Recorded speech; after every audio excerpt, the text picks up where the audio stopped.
ఏడాదిలో 2 సినిమాలతో అభిమానులను అలరిస్తానని చెబుతున్న ప్రభాస్ గతేడాది ఆదిపురుష్, సలార్ సినిమాలతో ప్రేక్షకుల ముందుకొచ్చాడు.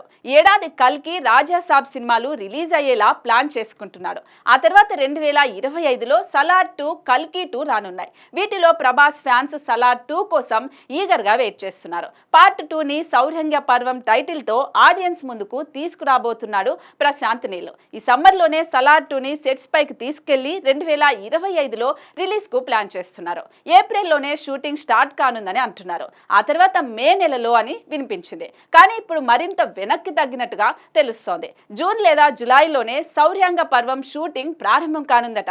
అక్కడి నుంచి back to back schedule complete చేయనున్నారట. ఈలోపు ప్రభాస్ కల్కికి సంబంధించిన పనులతో పాటు ప్రమోషన్స్ ను కూడా పూర్తి చేసుకోనున్నాడు. మే 9న రావాల్సిన కల్కి పోస్ట్ పోన్ అయిన విషయం తెలిసిందే. ఉంటే మే ఎండింగ్ లో లేదంటే జూన్ లో కల్కి రిలీజ్ ఉంటుందని అంటున్నారు. ఆ తర్వాతే ప్రభాస్ సలార్ 2 షూటింగ్ లో జాయిన్ అవుతాడని సమాచారం. అయితే ఈలోపు రాజాసాబ్ షూటింగ్ లో పాల్గొననున్నాడు డార్లింగ్. లేటెస్ట్ గా రాజాసాబ్ షూటింగ్ లో ఇస్మార్ట్ శంకర్ బ్యూటీ నిధి అగర్వాల్ జాయిన్ అయినట్టుగా తెలుస్తోంది. కొద్ది రోజుల పాటు జరగనున్న ఈ స్కెడ్యూల్లో ప్రభాస్, నిధిలపై మారుతి కొన్ని కీలక సన్నివేశాలను చిత్రీకరిస్తున్నట్టుగా తెలుస్తోంది. మరి ఈ సినిమాలతో ప్రభాస్ ఎలాంటి రికార్డ్స్ క్రియేట్ చేస్తాడో చూడాలి.